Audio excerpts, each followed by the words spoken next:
Good evening, everyone. Welcome to Shooting the Shelf. I'm Jesse Arnold, and thanks for being here. I see Douglas and Curtis out in the comments. Thanks for joining, guys.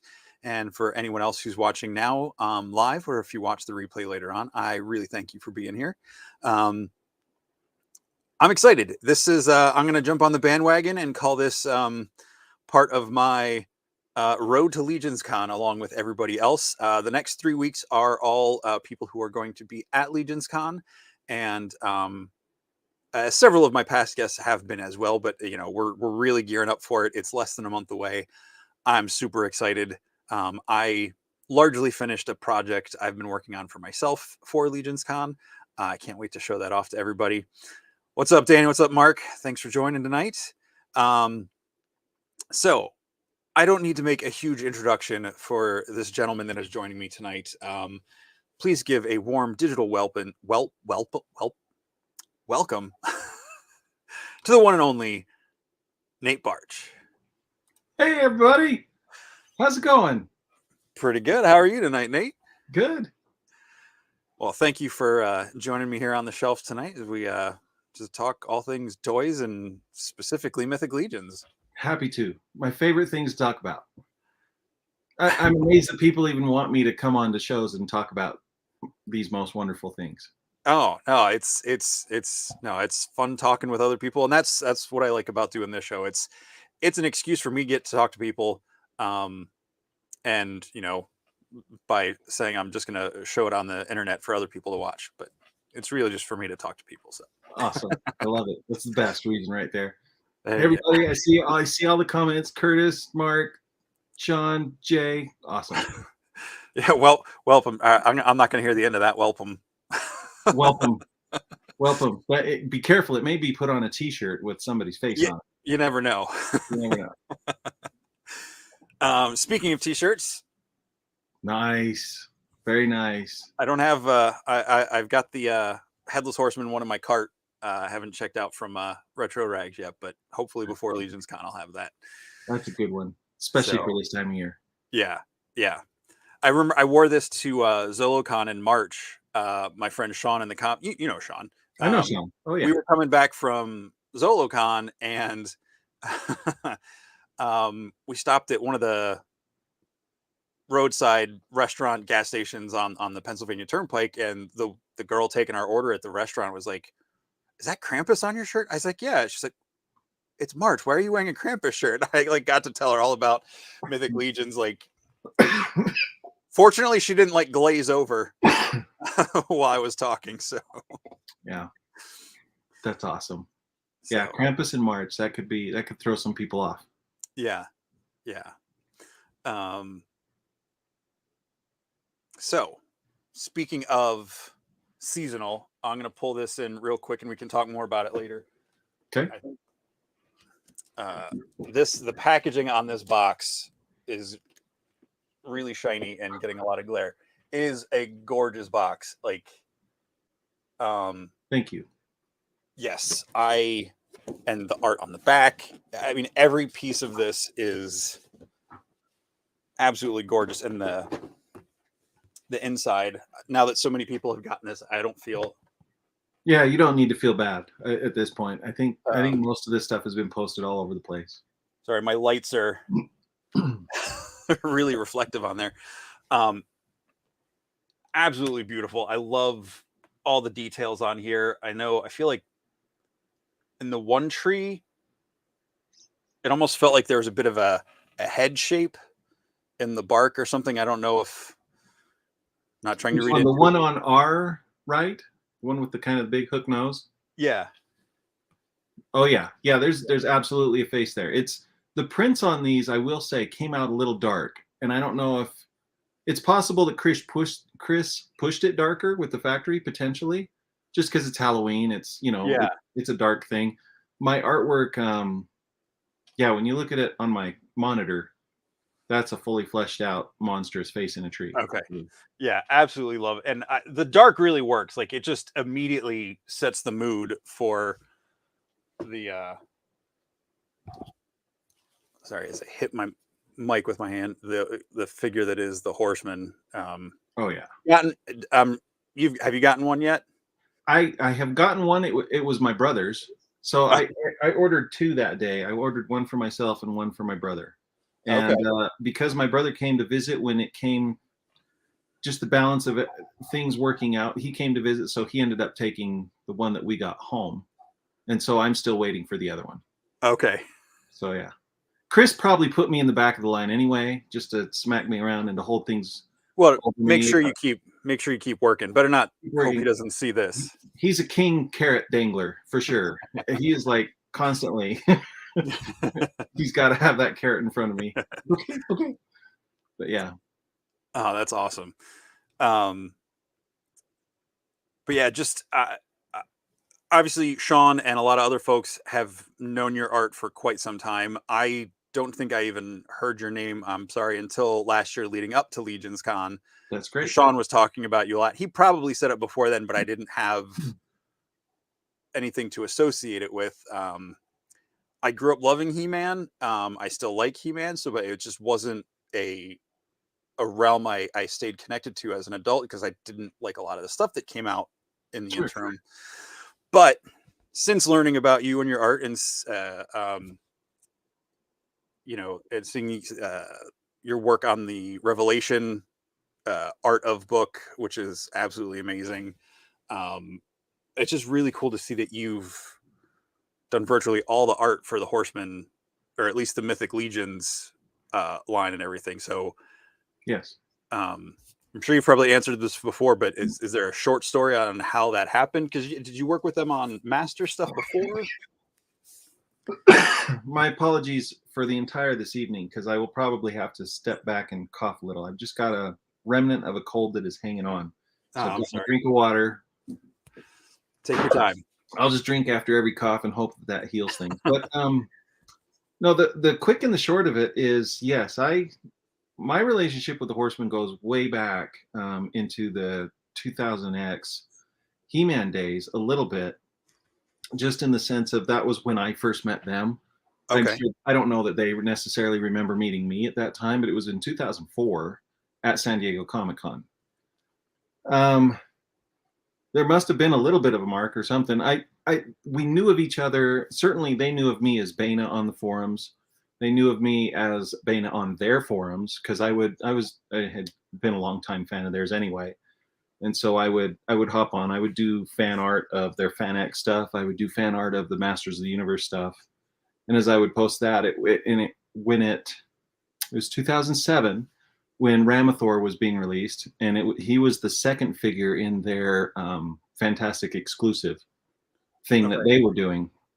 And that was Seventh Kingdom had won both of the contests at that time, because they would put up, it was Symbiotech, it was Seventh Kingdom, it was Magma Core, there was Gothetropolis, there were, and a handful of others. I want to say some Zodiac stuff and all kinds of crazy stuff, like early concept stuff from Four Horsemen proper, when they were trying to just kind of break out and truly do their own line. Okay. Seventh Kingdom was proving to be very popular amongst fans, specifically anthropomorphic characters. So we had Zethius, the Minotaur, and then right after that was Ramathor. And then I was contacted by CB and Eric. They just wanted to involve the fans of the property and their fans a little bit more. And so they invited me to do just a simple piece for their packaging art for Ramathor. And that's where it all began. And it's just been, cool. I mean, it feels so cheesy to say, but it's kind of true. It's just been happily ever after. You know what I mean? It's just been one of those things where they're a pleasure to work with. Now, the work wasn't frequent, I would say, necessarily at the time. It was usually when they had another figure coming out. And it wasn't until the early 2010s that I was with them at another Comic-Con. I had mentioned to Eric about wanting to get more into action figure design myself.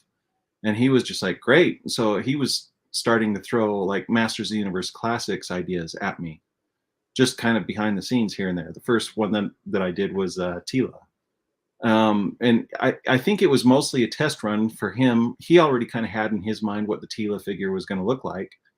and wanted to see what my take might be and how I would approach the figure. And it was funny. It was in those moments when we were just learning that, man, we just are on the same page about just about everything, in terms of artistic style, in terms of things to include with a figure, things not to include, that kind of a thing. We were just kind of very much on the same page. And it's always, you'll hear CB say in other interviews, and the other guys have often said, and I've always been humbled by it, but that was often one of the things that was said about me working with them in particular, because they could hire any variety of any other illustrator they could want to work with, and they have. I mean, we've worked with other illustrators for sure, but they've always said when working with me, it was just, we could just kind of finish each other's sentences. We're just cut from the same cloth. We kind of grew up liking all the same stuff. Okay. I remember saying a lot of times I've had the opportunity and feel lucky enough to, I often get to stay with the Treadaways whenever I go out to New Jersey. And anytime I'm out there, I just feel like, man, it's like if Eric and I were kids and lived on the same street, we would have been best friends, period, end of story, kind of a thing. Because we were just into the same stuff. We just enjoyed all that same stuff. So we're fortunate that we kind of found each other as grown-ups, and we made it a point to work together. And it's been awesome ever since. It really has been. That's really cool.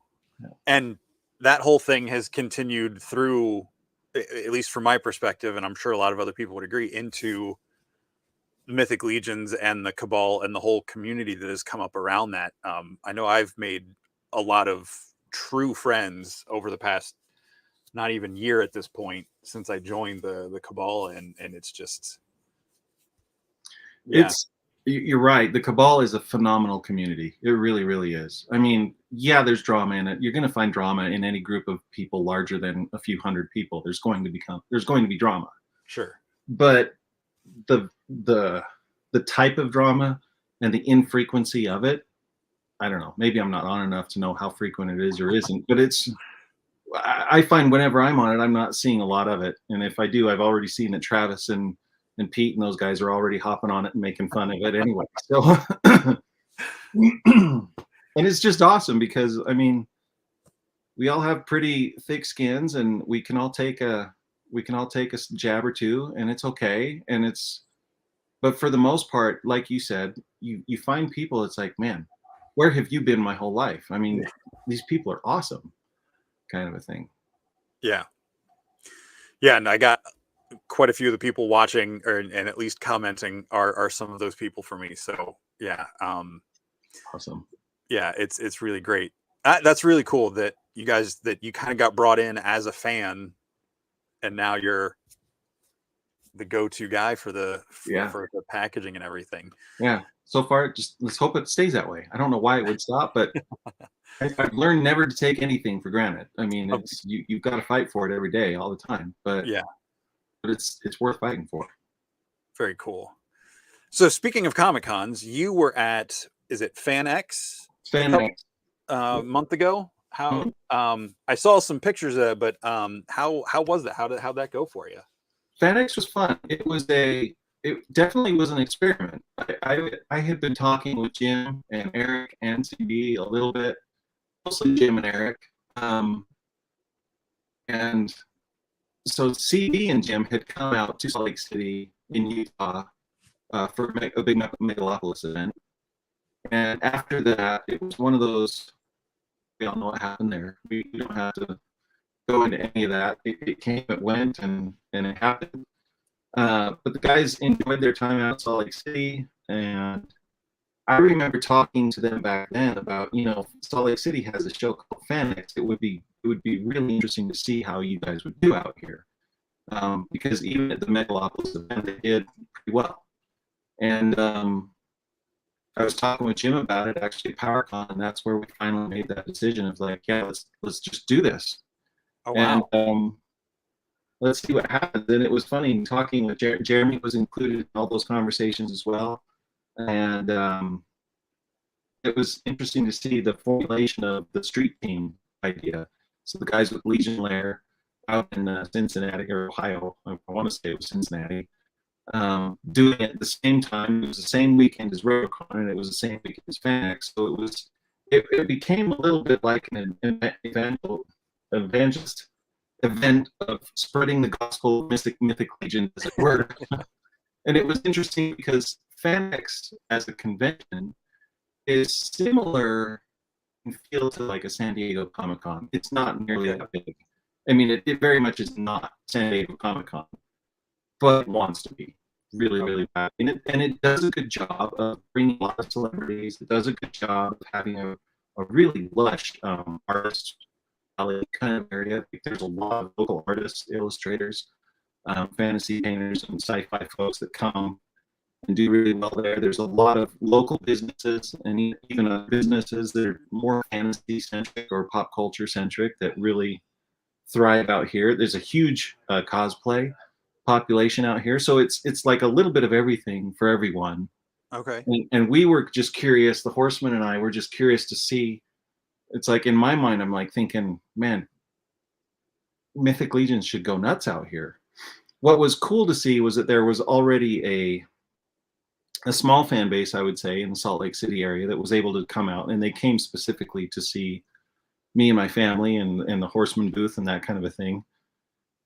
They came in droves and they were very supportive, and it was really fun talking to them face to face and meeting with them.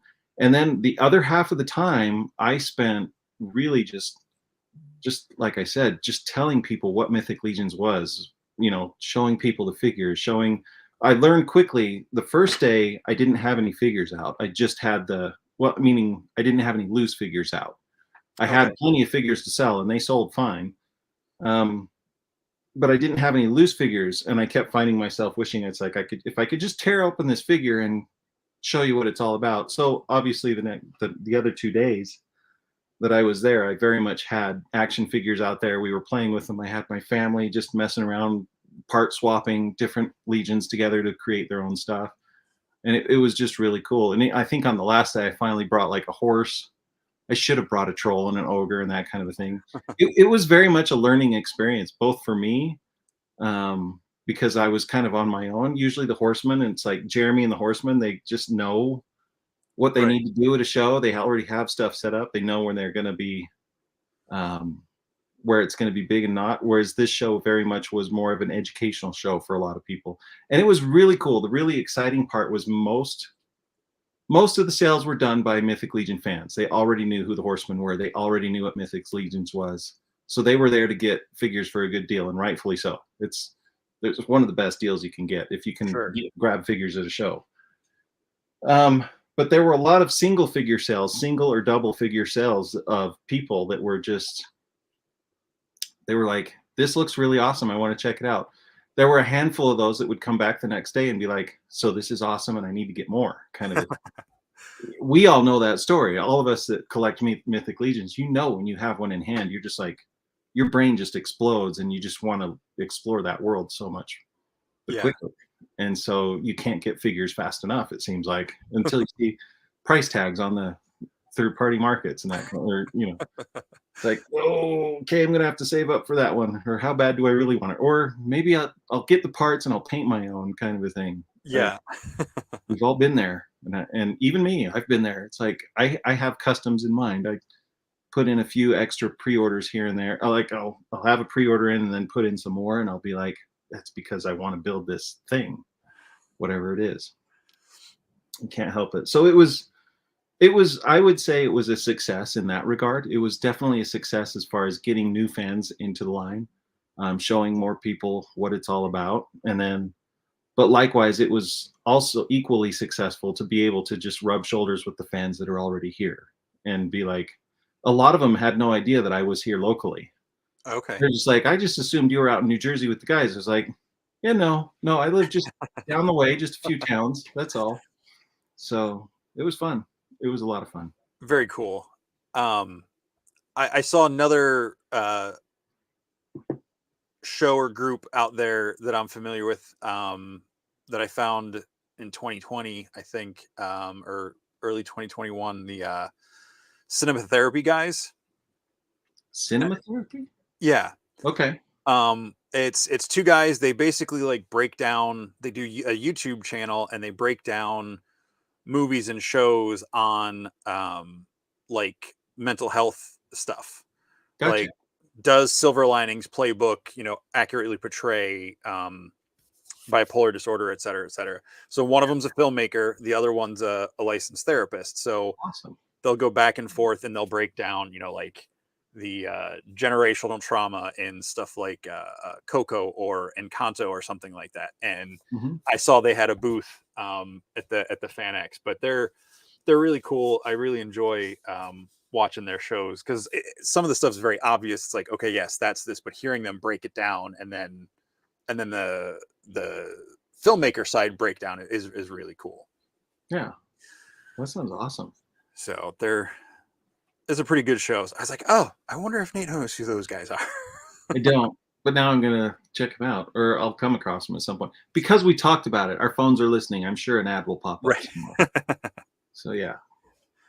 But yeah, they're funny. It's funny. It's just like any like reaction show, but instead of just people watching it for the first time or whatever, if you've ever watched that kind of thing, it's there's intent and purpose behind what they're talking about and stuff. Right on. So it's Yeah. pretty cool. Awesome. Yeah. So I brought up the box for the Headless Horseman. Yes. Is there anything we can talk about that box? I would say for those that have it and those that are getting it, well, there's a couple things. There's a in my mind, artistically, there is a stark contrast between what we did for Krampus, for the first figure obscura character, and what we did or what I chose to do for the Headless Horseman.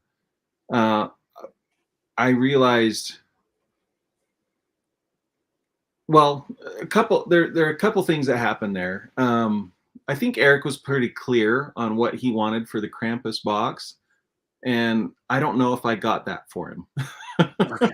It was one of those things where I was also just learning about the line because Chris was very, very hush hush about the whole thing, and I'm sure I was brought in very last minute to work on the packaging for it. And well, I'm not necessarily dissing what I put together, but when I was finished with the Krampus box, I'm happy with it. I like how it turned out. There's a couple things I wish I could have explored a little more with it. And I just as an artist, I walked away from that project thinking, man, if I get to do that, if I get to do something else again, there's more that I really want to push. And I got to do that with the Headless Horseman box. It took a while to do. Those paintings are definitely more intensive to do, but at the same time, the guys are definitely selling this as a high ticket item. These are higher price than probably what you would get than in a Mythic Legion line, but hopefully you're getting more out of it. And the packaging is a part of that. So in my mind, I'm like, well, I got to tell the story. Like, I love that story. I mean, I grew up with the Adventures of Ichabod Crane kind of a thing, or Mr. Toad and all that stuff. And I'd always fast forward through the Toad stuff. Yeah, same here. Close your ears, Jeremy. He probably doesn't want to hear that because I can imagine that's probably one of his favorite things also. But I would just fast forward to that because I just wanted to watch Ichabod. And honestly, through much of Ichabod, I was just like, I don't care about the girl and all that other stuff. I'm just like, let's get to the Headless Horseman stuff because I loved that. And I love Halloween in general. I've got a deep, healthy love for that holiday in general. I don't know why, other than it just speaks to me for some reason. So I wanted to make sure I was kind of telling the story in the packaging even more so. I really wanted to. It's like Eric had already done an amazing job on the figures, Eric and everybody at the shop, and I was just like, my part in this is really to just build that environment around it. And I'm also approaching it from the standpoint of a lot of people buying this. What we learned with Krampus was it brought in so many new buyers, so many new people, and I just want it. And if this is the only figure that they're getting, I want them to have a singular, amazing experience with this figure. Because it's not like there's a collection. I've seen comments of people saying it's like, man, we need an Ichabod Crane, we need a Brom Bones, you know, we need to flesh out that story, and that would be awesome for Figure Obscura. But I don't think that's what the point of Figure Obscura is. The point is, it's like we Right. just want to get a single good character in people's hands that they can connect to. Sure. And when I approached the packaging on that, I was like, my job is to really kind of flesh out the environment that the action figure can't bring necessarily. And so knowing that we intentionally build in backdrops for the figure, we've been doing that with Mythic Legions the entire time. I just wanted to make sure if these are inserts or backdrops to be used, let's make them as good as we can. So yeah, I'm showing the town, I'm showing Terrytown, I'm showing the woods, I'm showing the tree, you know, I'm showing the windmill and stuff like that. Yeah. And the other fun thing, the more in depth as I was just wrapping my own head around it as I was painting the whole thing, I just found myself falling into the story in the sense of like, if you'll notice, if you look at all of the night scenes, you'll see kind of ghostly, spiritual kind of images here and there all throughout the whole thing at nighttime. But when you look at the insert, which is depicting the next morning, there's not a spirit to be found anywhere in there, kind of a thing. Okay. So it's, I mean, there's little nods like that that I just had a ton of fun with. That's really cool. And I just What's up, Trevor? What's up, Jay? I'm just um saying hi, Jay. I did not do the comic. Wait, I do have some art in the comic, but yeah, anyway, the Revelation one. not the Revelation comic. No, Oh, okay. no. Okay. No. Maybe that's what he was talking about. I was thinking the Mythic Legion comic, but Oh, okay.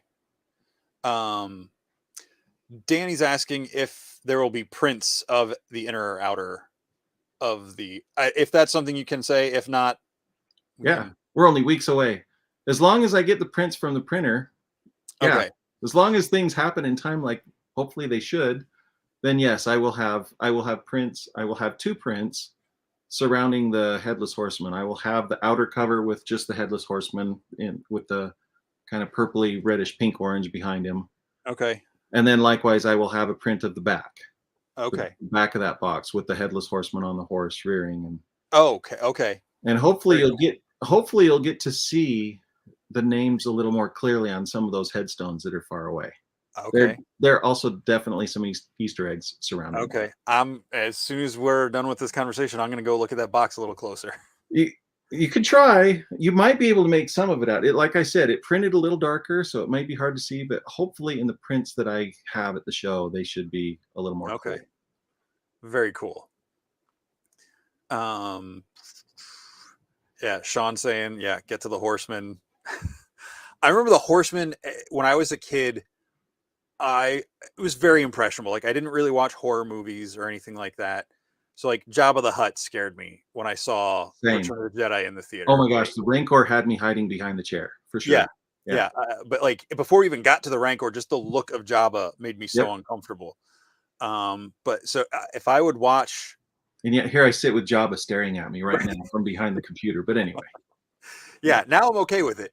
But when I'd watch that animated show, we probably taped it off the Disney Channel or whatever. I'd watch that in the basement because I lived not like out in the distant country, but like there wasn't really like a town around me. Like I couldn't walk to friends' houses and stuff, and there was an old graveyard that bordered my backyard. So we had like the backyard went up a hill, and there was our pool was right in the middle, and at the top of the thing you could see there was actually a family row of gravestones from like 18 something. oh my word, that's awesome. Um, Terrifying probably at sometimes, but when awesome. I moved in there, it was my stepdad's house when my mom and stepdad got married. It freaked me out. I'd never been that close to a graveyard before. Right. I was Like, so there's dead bodies right there on the hill. yeah. And yeah. Sean, yeah, you lived in the boonies. You lived on the side of a mountain. But I'd watch it out there, and my TV was in the basement because my stepdad watched his stuff upstairs. I'd be in the basement. When it got to that Headless Horseman, up until I was a certain age, I would get freaked out, and I'd turn all the lights on in the basement until it was over, or turn it off and go upstairs. Yeah, Disney did an amazing job of just building that whole scene up. Yeah. I mean, that's like I was floored to learn just this past year that it was made in 1949. Wow. Like that's how old that animation is. It's like I know that Disney, some of that Disney stuff's old, and that's old. But those guys absolutely love Halloween, and they definitely knew what their stuff was back Yeah. then when they were making that show. Just Yeah. that whole build up is genius. Yeah. That's really cool. Because what wasn't Snow White 37? I think they were making it then. I think it was released in 39. I could 39. be wrong. Okay. I'm not going to sit here and pretend to be a total Disney So historian by any means, but no, but Sleepy Hollow is only 10 years later. yeah. Yeah. That's very cool. Curtis he said that he got one of your prints of Hera from Legion Shop. Loves it. Amazing character, and the art is fantastic. Absolutely agree. Thank you, Curtis.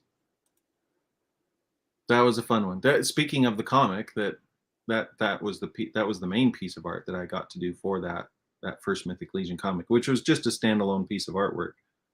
And then I believe I colored the cover.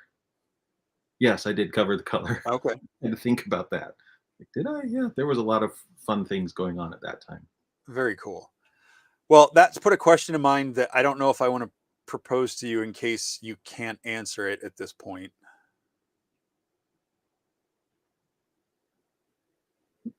Or should I give it a shot? And if Give you it a can't shot. say, you can't say. If I Okay. can't see, I'll tell you. Yeah. It has been, I think, flat out admitted that there is a book of some sort being worked on. Yeah, Jeremy's pretty open about that. Yeah. Okay. Are you going to be able to? Are you contributing anything to that in form of artwork? If so, are you allowed to say that? I think that's a safe assumption at this point. Jeremy and I have had conversations about it. There's I cannot wait. I'm not, I would feel horrible if I'm divulging anything that Jeremy doesn't want me to here, so I'll be pretty vague about it, other than to say, yeah, I've been talking with the guys about it. It's definitely on the table, and it's going to be awesome. Like, I can't wait. And that's all I'll say about that. There are more things I could say, but I'm just gonna be what is it? Really cryptic and a jerk. Basically, I'm gonna be a jerk right now and just tease and say. No, of course I love hearing information. I'm sure everybody does, but I like the tease. I like the anticipation. It's the whole first 2/3 of the Legend of Sleepy Hollow is, the build up to the thing, Exactly. Exactly. Jay's asking if you're excited for Cosmic Legions. Oh, of course. Absolutely. Cosmic Legions for me is well, again, I've been with the Horsemen for a long time now. I think it's over 15 years now. And so I was with them and helped out with a lot of the packaging for their Power Lords line when they had it. Okay. And that was a line that I was so sad, as well as Eric, to see that it's just like, it's not going to happen. It's not going to go forward. We tried to I believe it was a Kickstarter, wasn't it? Was it a Kickstarter or was it an internal Kickstarter kind of a thing? I think it might have been an internal thing. Anyway, but it didn't get the numbers that the guys wanted, unfortunately. And it was heartbreaking for Eric, because I know in particular, Eric, that's his dream line. It really is. His dream line was Masters of the Universe. He's a Masters of the Universe guy through and through. But Power Lords was right there, I think, for him. And I agree with Eric. I remember having conversations with him just about Wayne Barlow's designs for that line, how ahead of the time it was for the 80s. I mean, it was grossing out and horrifying moms, and so it just never took off, even in the 80s. Okay. And there were so many wonderful designs and figure elements that was coming about through that just couldn't happen for whatever reason at the time. Fast forward to now, we have Cosmic Legions, and I think Cosmic Legions is very much Eric just scratching a little more of that itch, so to speak. I don't know if he would agree with me on that or not, but I mean, it doesn't take anyone to a rocket science test to really You can look at the designs that he was producing for Power Lords, and you can look at the designs that he's producing for Cosmic Legions, and it's like, yeah, it's the same visual language, or very similar visual language there. And there's an expression there that the artist, Eric Treadaway, he's just simply expressing himself in what he feels drawn to do. And it's beautiful and it's amazing. And I couldn't be happier that it plays so well with Mythic Legions. Couldn't, it's just they've mastered Chris and hit all of Chris's work that has gone into working with the factory, with getting all the materials to feel right. I mean, it's one thing, anybody can sculpt whatever they want to sculpt and put it on a figure, but it's a whole other level to really work with the factory the way that the guys do and the way that Chris does in particular, to get all the fittings to work like they do, to get the paints to work like they do, that kind of thing. That takes a ton of work, and you have to be devoted and you have to be vigilant on that stuff and working with the factory. And Chris has just got it down to a beautiful science, and you feel it and you see it when you hold these figures in hand. And so now to bring in this element of science fiction and aliens and just wackiness, I'll tell you,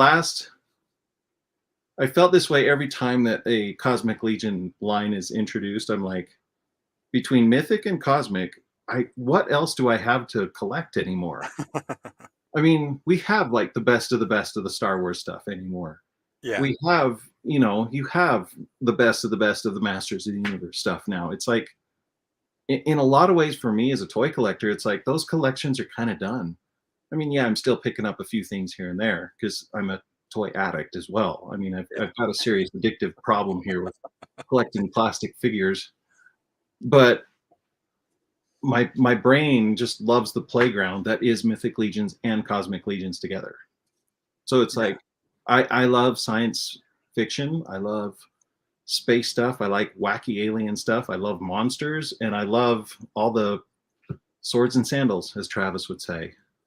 The sword and sorcery, the fantasy stuff, and to be able to just really, I keep talking about having them play together because that's what I will do as a collector. That's just what I'm going to do. There will be characters that I will probably be customizing more once Cosmic comes out, because I want to mix and blend those two. Like, if I'm a He-Man guy and a Star Wars guy, then clearly I have a thing for the sci-fi and sword and sorcery mixture of things. Yeah, absolutely. I mean, that's just what those two lines are, and that's what Mythic and Cosmic will be for me. Very cool.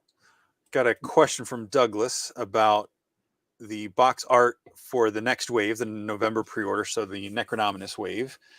Will it be more upbeat or hopeful for Mythos? Love the current box art and would love to see the other side's army. The other side's army, yeah.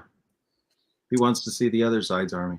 So is he saying the front of the box or the back art of the box? Well, what I've been doing, you've seen this with Arethyr and Ilithia, where it's driven mostly towards the Dark Riders, the Dark Gods, as they are, the Four Horsemen.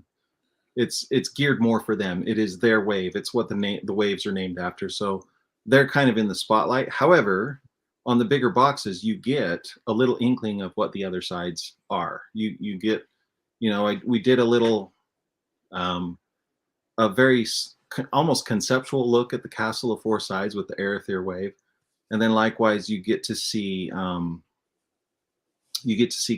Silverhorn for the elves with the Ilithia stuff, and then likewise with Poxus, which, by the way, I've not done a single thing yet for those boxes. Oh. I've been so busy. Chris is slapping me right now, but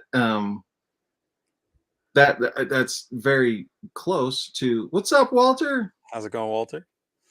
There you go. Got to give him the horns. No, Walter, it's good to see you here, man. So yeah, with the Poxa stuff, just in terms of scheduling, again, keep in mind that my packaging artwork comes at the end of production, for the most part.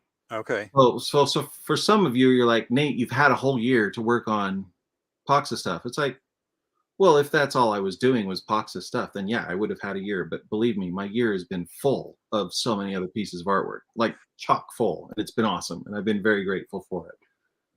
Because you don't Um, just do Four Horsemen stuff. Currently, right now, no. I think it's getting more and more to the point where in my mind, I could be fully dedicated. Um, but no, my other major client for me is Mattel and Masterverse and even Origins. So yeah, I work with Mattel, I work with Horseman, I work with, I've done a few pieces for NECA. Have they been revealed yet? I don't think you need to strike that necessarily, but yeah, there's a few pieces coming out for NECA. Okay. There are other, yeah, I've been busy on other stuff. Um, No. Dana's saying that the inner packaging for the Alithia horses is beautiful. Are there prints for those? Or Yes, that's the other. So I'm actually bringing 3 new prints with me out to Legions Con. The 2 for the Headless Horseman, the front and the back of the box, essentially, and then Castle Silverhorn. okay, I will be bringing that out as a brand new print because I've done the Castle of Four Sides as a print. So yeah, I want to do that. And what I'm really, the biggest thing I am excited for the Poxis art, for the Poxis part of it, but I'm actually even more excited for the Tower of Belicia. Um, I don't know if I'm saying that right or not, but Jeremy or Eric will have to correct me at another time.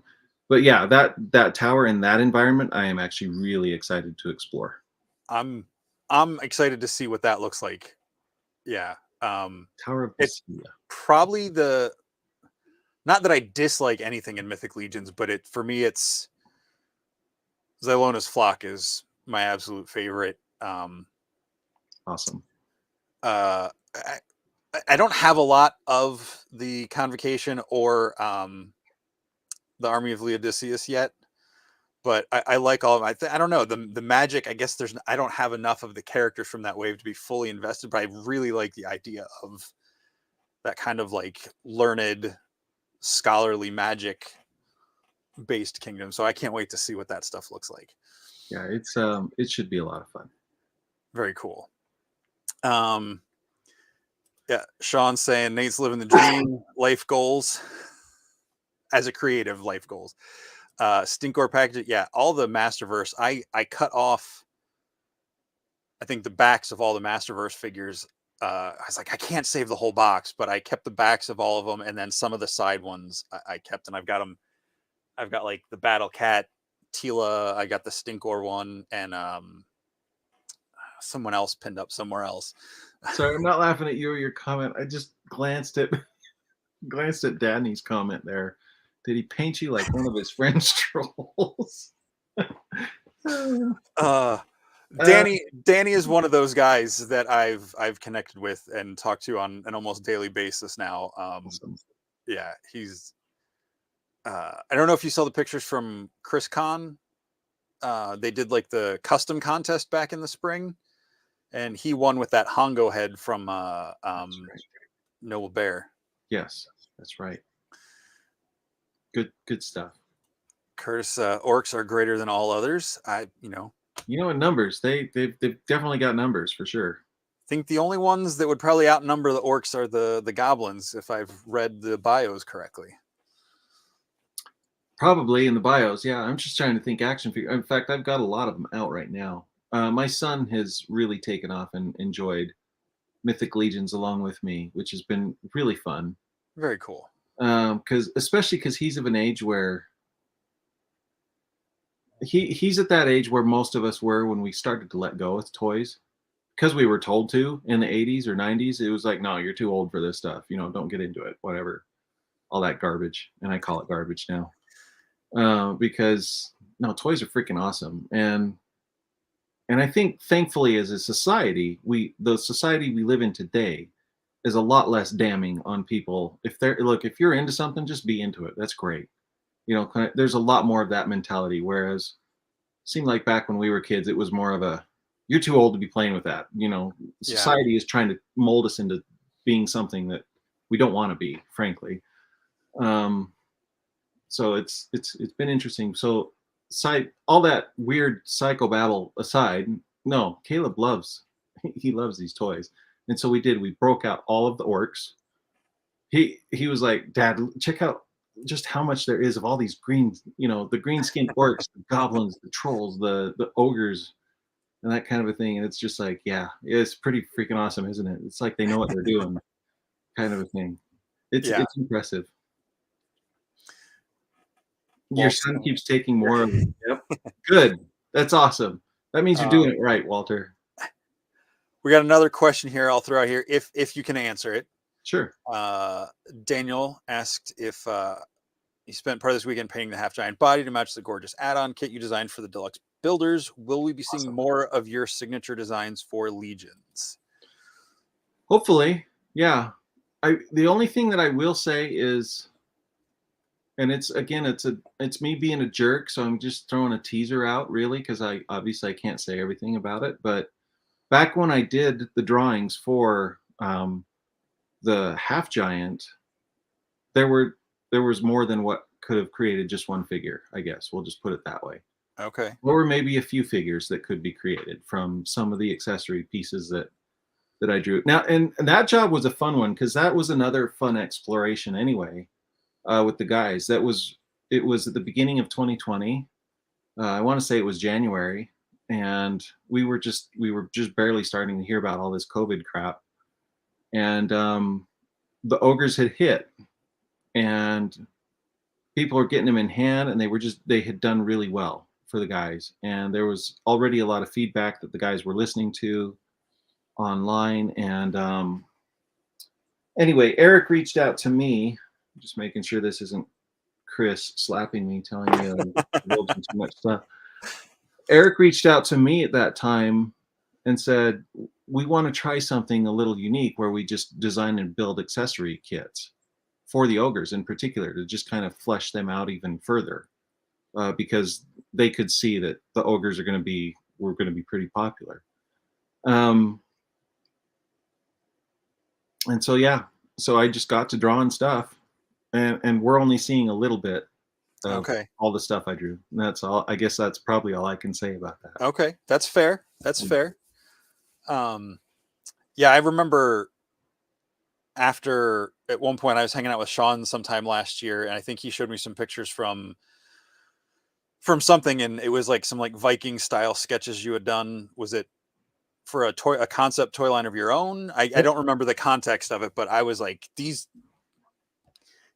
are what I wish my sketches looked like when I drew my characters. I've recently written a story, and I'm trying to get it re-edited, and the one area they go to is kind of a very Viking-ish society, at least visually.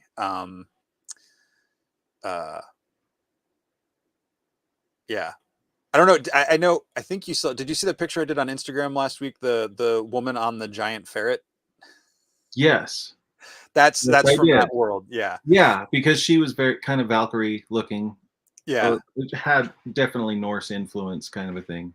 She's the heroine in my story. Yeah, and she's.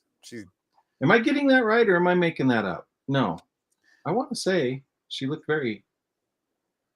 She's got very simple outfit on, just because I traced the face of the person. I cheated because I was like, I'm just doing this for Inktober. I want to have this character look like the model / actress that I was inspired by to develop the personality for this character. And awesome. But the ferret's all mine. Nice. So yeah, those other Viking sketches that you're seeing, that's near and dear, and I can't believe that it's been in my brain for 10 years now. I haven't sculpted anything for it yet. But to answer your question, yes, there is. I have a line of Viking Norse mythology type stuff that I would like to do. It's not straight up Norse mythology, but it pulls from the Norse mythology world. Okay. So I'm not like trying to retell any of the classic stuff necessarily. I don't even know if I'll ever do like a Thor figure or an Odin figure or anything like that. I mean, I wouldn't be opposed to it. But I'm mostly interested in just the Vesen and the nature spirits and the different the creatures and the mythology that kind of exists around. It's where dwarves came from. It's where Mhm. elves, tall elves, wispy elves came from. I mean, it was the stuff that influenced Lord of the Rings as much as Christianity did. Yeah. Lord of the Rings was very heavily drawn from both of those worlds. It was Christianity, it was Norse mythology. I mean, Yep. at the end of the day, when you look at the two, it's like, yeah, it's all right there. Um, and so I just love that world. I love little gnomes. I love dwarvish stuff, and I love really it's the nature spirits, and you kind of see that in some of my drawings. If you go back there far enough, you can see I'm exploring different rock spirits, or I'm exploring different, almost Smurf-like little sprites kind of Okay. thing, and it's originally, and I think it'll still, if it ever happens, it probably will happen in this venue. And these guys are coming out to Legions Con. Say hi to Matt Dowdy and the folks at Onel Design and the Glios Toys Oh, section. cool. Okay. So they will be there at Legions Con. At least last I heard, they're still coming. I certainly hope so because I love those guys. Deep, deep love and respect for Matt Dowdy and for everything that he's done as an independent toy maker. If you're not familiar with his stuff, go check it out. Onel Design. Okay. It's simple space, uh, kind of. It's usually more spacey stuff. But if I ever go in and do I call it my Vicos line.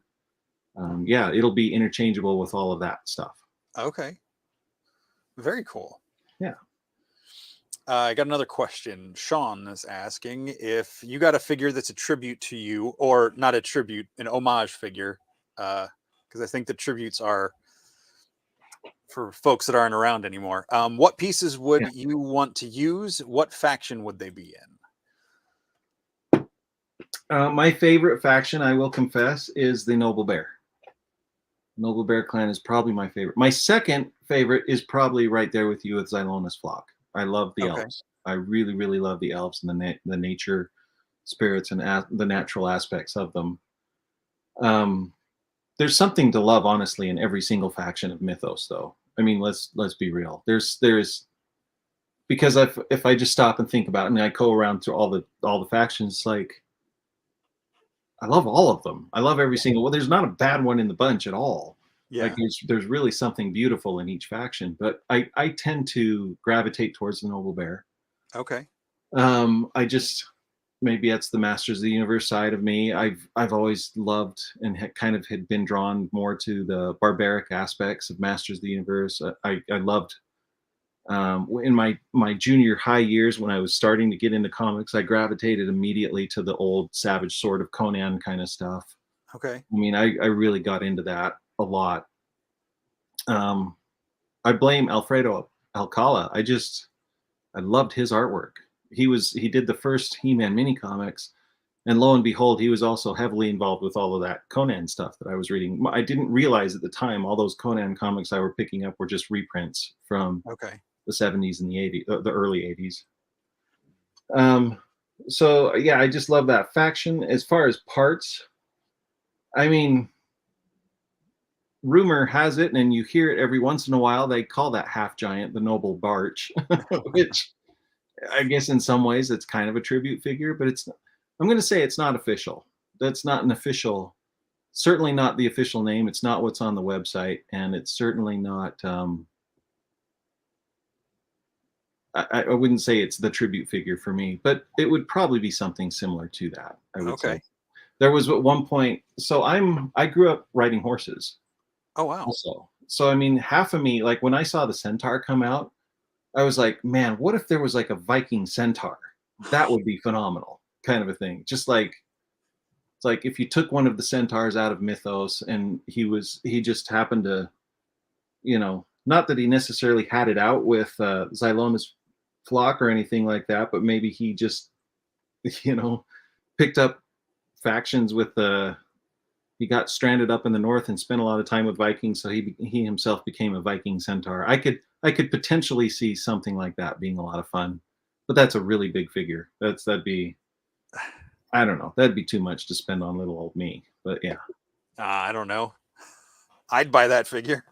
It sounds kind of cool on paper. A Viking centaur. Let's do that. I can't believe I've never had that thought before, but now I'm just the customizer brain's going nuts right now. I'm definitely not ogre scale myself as an individual, but I might be brute scale. Maybe. I'm not short. I'm definitely not a dwarf. I don't know. But anyway. Very cool. Danny saying asked if you have seen the is it Vesson? Is Basin. that right? Yeah. Art book by I do. Nope. I have it right over there. And I have his same Okay. book on Norse mythology. And I Okay. have his same book on what is it, all the dead stuff. I just lost my mind just went blank. But yes, I love his artwork. Okay. In fact, you'll see a lot of that influence. There's Trevor saying it is the Yep. noble Baertsch. And Walter, thank you, man. Walter would buy a Viking centaur. Excellent. Absolutely. Um, Oh, there it is. no, I love Johann Egerkranz's work. Okay. I love his stuff a lot. Those are fantastic books. If you can get a copy of those books, those are absolutely inspirational for me. Like I said, if you go back just a few years in my Instagram feed, which sounds like it's a ways back, but it's really not that far back. You'll see a lot of influence there from those books in particular. Very cool. You were talking about the forest spirits and stuff. Danny, I'm definitely going to check those books out for sure. That's right up my alley. Uh, I know a lot of people. It's easy to make fun of them because it's a Disney movie and everything, but I really loved how they brought that into, or at least an aspect of that into Frozen 2. Yep. With the different elemental creatures and everything. I thought that was really cool. Yeah, especially the little the salamander. I thought that was really neat. But Yes. yeah, Sean's saying he'd pony up the cash for a Viking centaur. There we go. There we go. Thank you for the support. I don't ever expect it to happen, but you never know. You never know. Next year, Legions Con, calling it now. Awesome. Awesome. Yeah, I have 3 older brothers and an older sister, so I grew up. Was born in '79, so I came into the '80s, where they were already into Lord of the Rings and The Hobbit and some of this stuff and Star Wars. So that just has always been a part of my like imaginative DNA. Awesome. So my oldest brother's a history professor and everything, and he love him to death. Sometimes insufferable to talk to because he just knows so much stuff. That's fascinating. We appreciate it now as adults, I think. Man, as kids, that would bore the heck out of us, I'm sure. No, it's frustrating. Like he ruined my favorite movie for me. Oh man. It's like I know Braveheart was based on a true story, but the movie is not historically accurate. But he like pointed it out, and now every time I think about the movie, I'm like, well, that's not right, and that's not right. Stop educating me. Yeah. I'll learn about what I want to learn about. I can't watch Pocahontas anymore, that's for sure. Yeah. Oh, it's got the great. See, I mean, I know it's obviously very historically inaccurate. I mean, it's essentially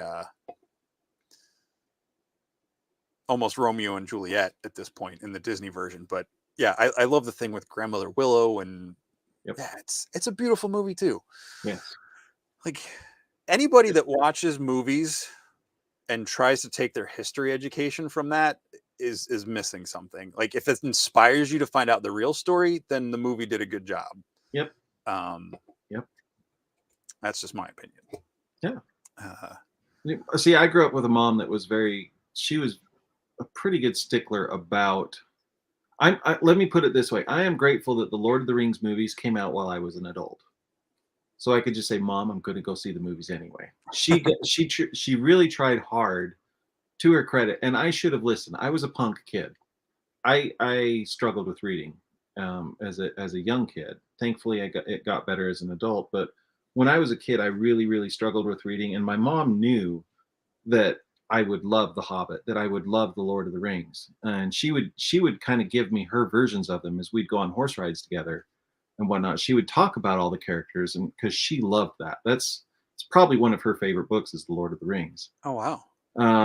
And so yeah, we'd be off on walks, we'd be off riding horses, and she would just be telling me about Aragorn and the hobbits and fellowship and journeys and all this kind of thing. And um, I was like, that sounds really awesome. This is great. Like, yeah, Smaug and all that stuff. Like, I saw the Rankin Bass Hobbit, Yep. and I somehow I snuck in to see that without her knowing, because she was pretty insistent that I should read those books first. Like, she's very like staunch about that. Okay. And so I had even my best friend in high school, Al. He had read through all those books and loved them, and we would sit and talk about them. And I remember thinking in my mind, it's like, man, I really want to get into these books. I really want to try, kind of a thing. And I struggled with it. Like, I'd get that far into The Hobbit, and I lose interest, or I'd get into comic books. Like, I love comics. I had zero problem with comic books. So yeah, so grateful that I could finally see that. What's up, Alexander? But yeah, long story short, grateful that I could see the movies. Okay. And then grateful also as an adult for audiobooks. So that's how I finally ingested The Lord of the Rings, was actually Okay. through audiobooks while I was working. I was fortunate to read the books in the year. Once I saw the movies were coming out, I'm like, I have to read the books first. So I found a set at the bookstore, and I read through the all three of them. Awesome. And I was just going to ask if you ever read this, because I recommended to Danny. It's my favorite book series, The Chronicles of Prydain. Oh, I have not. It's Is it what it's influenced the Black Cauldron? it's the source material that the Black Cauldron was loosely based on. The animated movie is kind of a mix of really shallow parts of the first and second book. Gotcha. They're absolutely amazing. They're definitely not as dense as Lord of the Rings, but I feel like it's kind of the hero's journey. The young boy. I mean, he's like a preteen in the first book. Moving on. It's absolutely great. But talking about your mom telling you these stories while you're on walks and horseback riding is just that's really cool. Yeah, I fully recognize and am grateful for that. Like, that is a treasure to me that I'll always have for my whole life, is that relationship, number one, that I have with my mom, and number two, the opportunity that she gave me. Because she was the one that's nuts about horses. She also, just side note, and we can talk about it more if you want, but she also had influence on the horse designs for Mythic Legions. Oh wow. In a roundabout way. Just she gave us some pointers and some notes, and obviously all the work goes to Eric Treadaway. All of the work goes to him, but he did reach out to both me, and then I in turn reached out to my mom, just to make sure we were getting things right with those horses. Very cool. But yeah, I fully recognize not everybody has that kind of upbringing. I mean, especially anymore today, that's just really, it's just not common. We just don't live in a world, which is sad to me in some level, because as a human species, I mean, we've been tied to the horse for millennia. I mean, they were our mode of transportation. That was our animal connection, probably even greater than we have with dogs, kind of a thing. Yeah. And I don't, again, here I go off again on some weird psychobabble. I don't mean to do No, that. that's I apologize, but no, as far as horses go, psychobabble's what makes us all tick. yeah, it's awesome. It's just awesome. Very cool. So there's some running comments in here talking about the demise of the collecting hobby, with standalone stores closing, the toy aisle shrinking. Do you have any thoughts on that? I think it's just where society is going in general. It feels like it is sad. It's interesting because I still, even today, if I go to the Walmart or the Target or whatever, I have to beeline it. And anyone that goes with me to the store, any of my kids, or if Shelly goes with me, it's like, I have to go through the aisles. I just have to go see, because the toy person in me is a huge part of who I am. And so you just have to, and I don't care anymore. I'm going to be in the toy aisle. And it's interesting as I go through lately how yeah, it's different. It just feels different. It feels a little sad. Um, it's I'm grateful that the horsemen are still able to do what they're doing. Essentially, I don't think anything. I'm grateful that Mythic Legions has taken off the way it has for the guys in particular, because again, I feel like they're one of the torchbearers that says no. This is why we make toys. This is why we create the worlds that we create, and this is all new. It's not attached to a movie. I mean it's attached to a game, but the game is coming after the toys, and it's based on the toys. Um, it's not attached to anything. It's just like put this figure in your hands and let your imagination go. That's what this is about. And the horsemen have always been the torchbearer for that. And so to see the current state of things, it's interesting to see how we're hearing things. We as fans speculate on stuff. We go onto boards and we go into Facebook groups and we talk shop like we know what we're talking about. Some of the times I think we know, and sometimes I don't think we know. I don't think we don't have all the cards out in front of us. Sure. I'm for example, I'm not full time at the Horseman because I'm still getting a lot of work from Mattel. I mean, they're still pumping out stuff like they always have.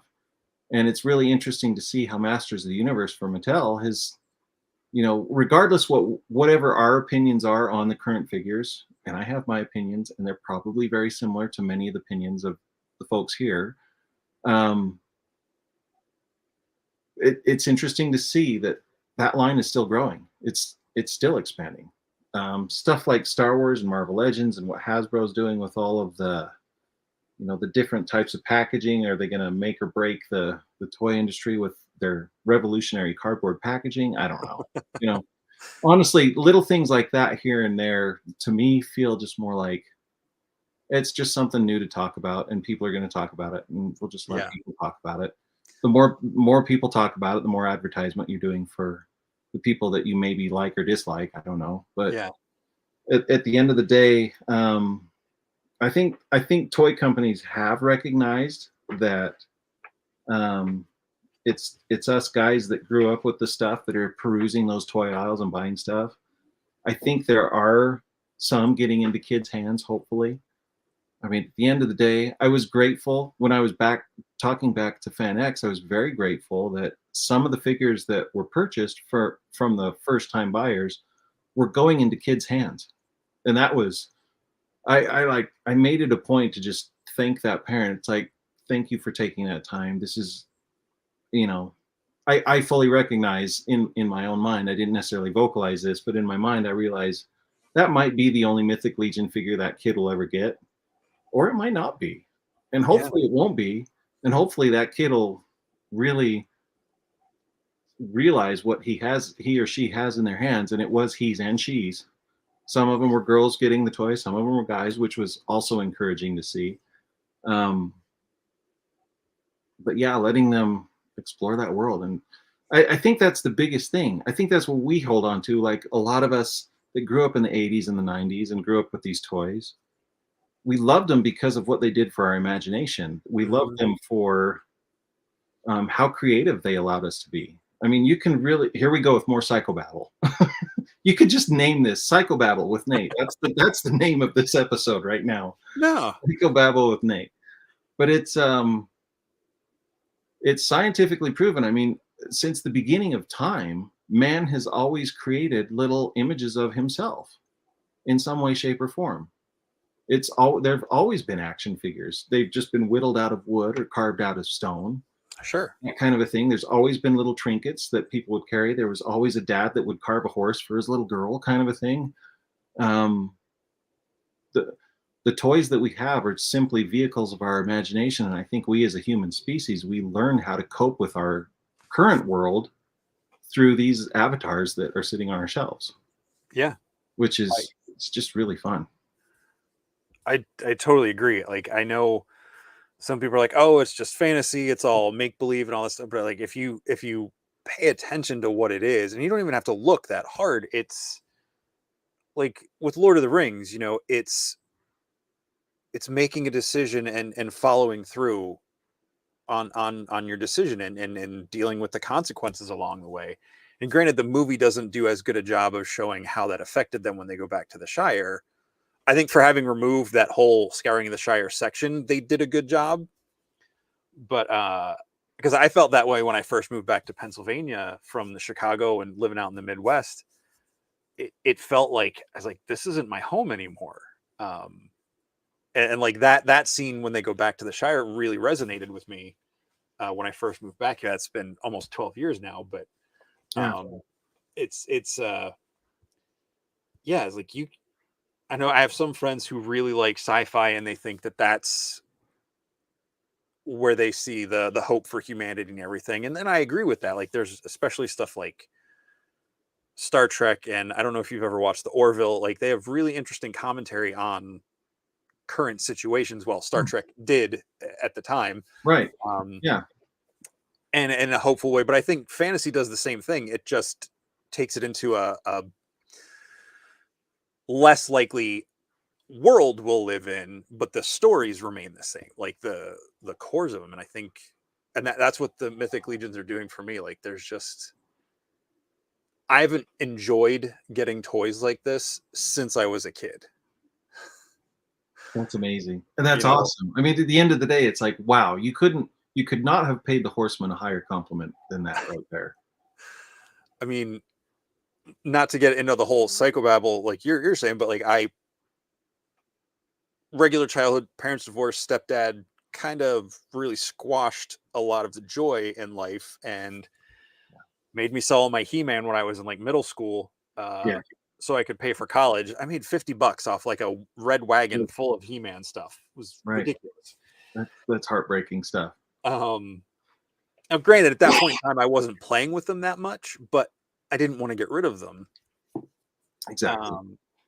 So I've collected toys pretty much continuously through my life to varying degrees, but Mythic Legions have just unlocked something that I didn't realize I was missing from toys until I got a couple of them and realized what they were and everything. So,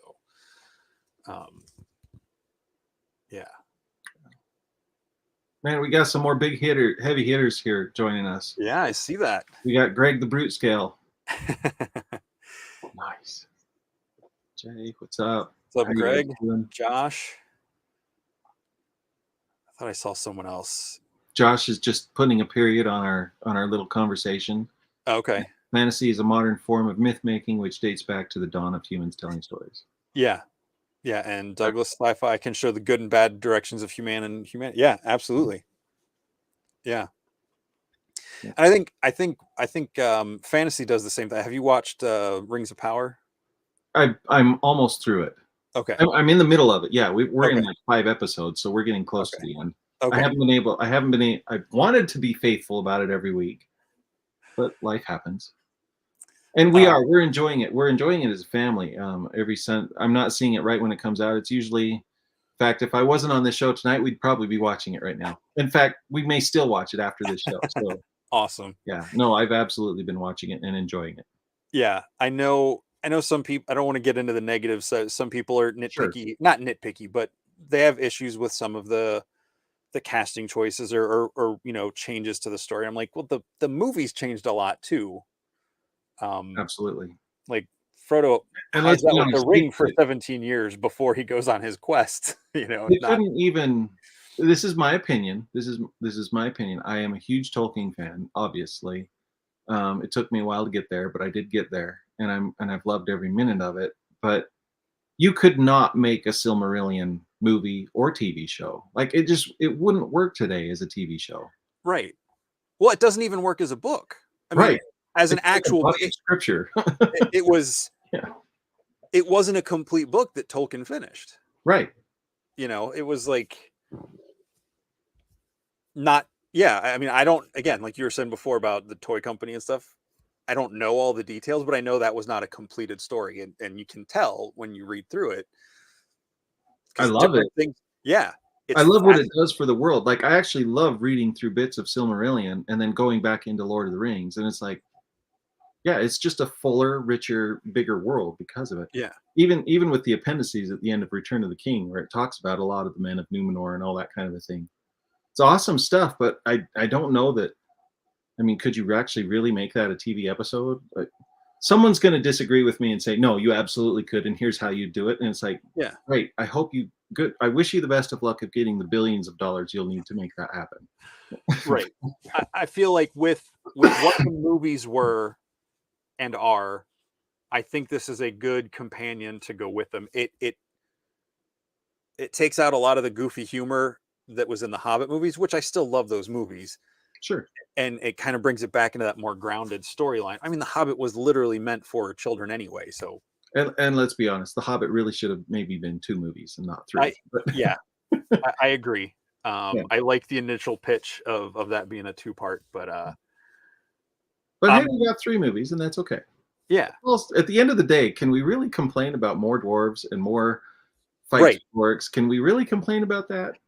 Yeah. Well, and seeing the whole Dol Guldur sequence with like Gandalf going in there, like Yeah. that, I love that, and seeing how Mhm.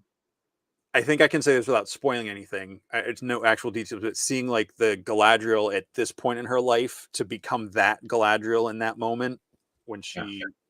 she saves Gandalf, I think I love that moment. Awesome. Um, couple questions real quick. Yeah. Let's see where'd it go. My question is for Trevor, if he enjoyed Rings of Power. Okay. There we go. Oh, were you Um, asking about is Nate allowed to discuss? yes. There we go. Am I allowed to discuss the work on Eternia art? I am not allowed to discuss that. Oh. With a wink. There you go. I'm not allowed to discuss that. Yeah. Um, 1 6 year Tom Bombadil. Nah, I love Tom Bombadil. In those movies, he absolutely would not have worked. Yeah. No, I don't think so. Um, Tom Bombadil is fascinating, and and quite honestly, I'm thankful that that's left for the books. yeah, Because in many ways, yeah, leave some of that stuff for the books. yeah, He's an insanely crazy character. He held the ring and had there was no yeah, influence on him. yeah. So like, what's that? What's up with that? Well, if you put that in the movie, then all the people who don't get it are gonna be like, well, why couldn't he just take the ring to Mordor and destroy Right, it? right. Well, why can't the Eagles just fly? It's like, Oh, I hate those. Oh my yeah, gosh. So I have very dear friends that just love the heck out of those animated, how it should have been or whatever it oh, is.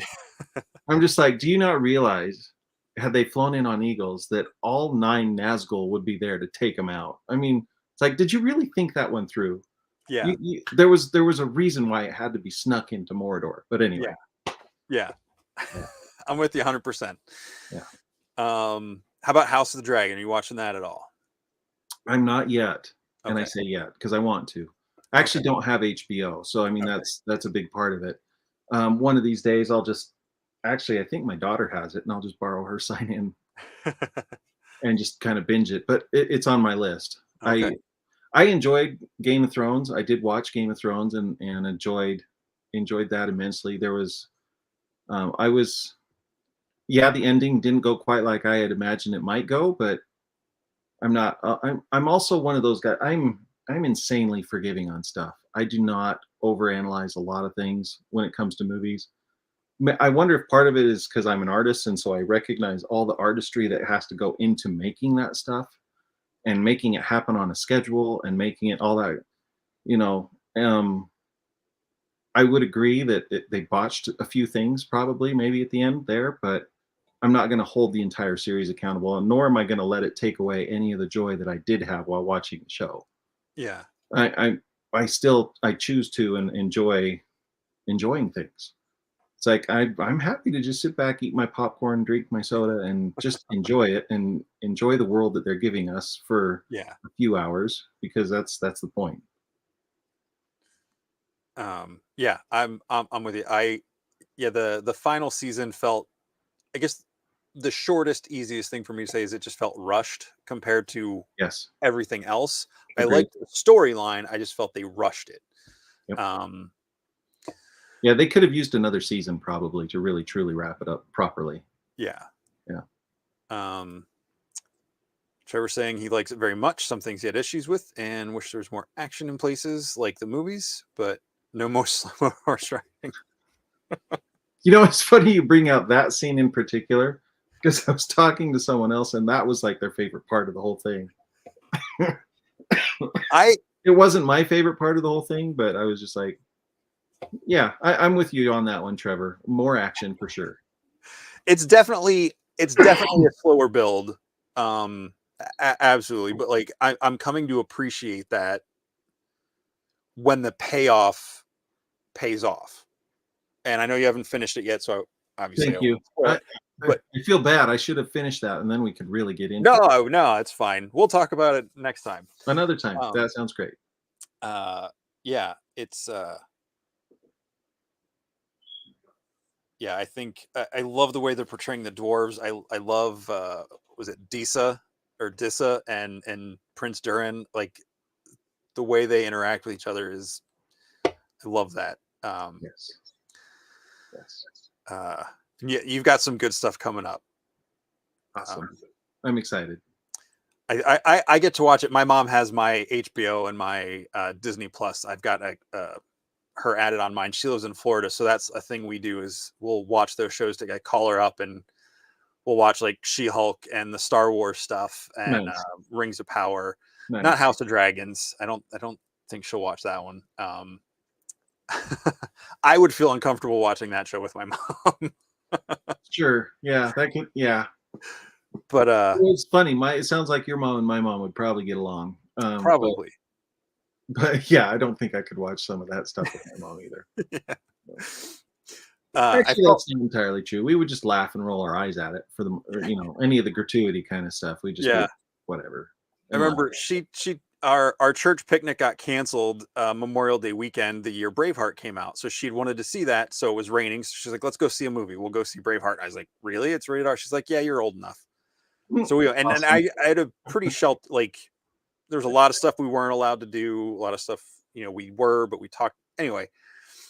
Went and saw it, and there was like 2 minutes where I had to close my eyes, and then the rest of the movie she was hiding her eyes from all the violence. All the violence, right? Yeah. Yeah.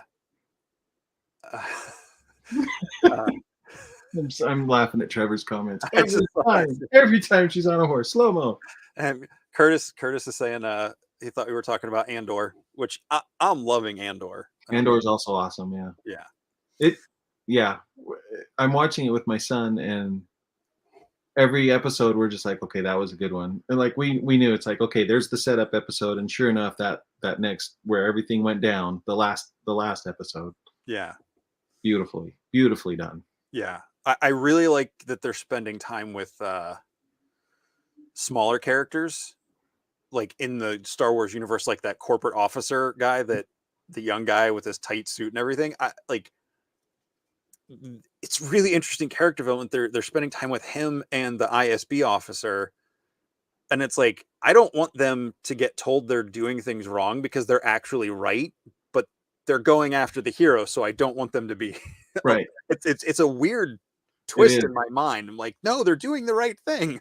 Yeah, it's crazy. It is one, and the other thing I'm loving about that, just as an artistic person, which I'm not saying that I'm any more privy to anyone else. I think everyone can appreciate just the visual differences in Andor that we're seeing in Star Wars stuff that we've never seen in Star Wars before.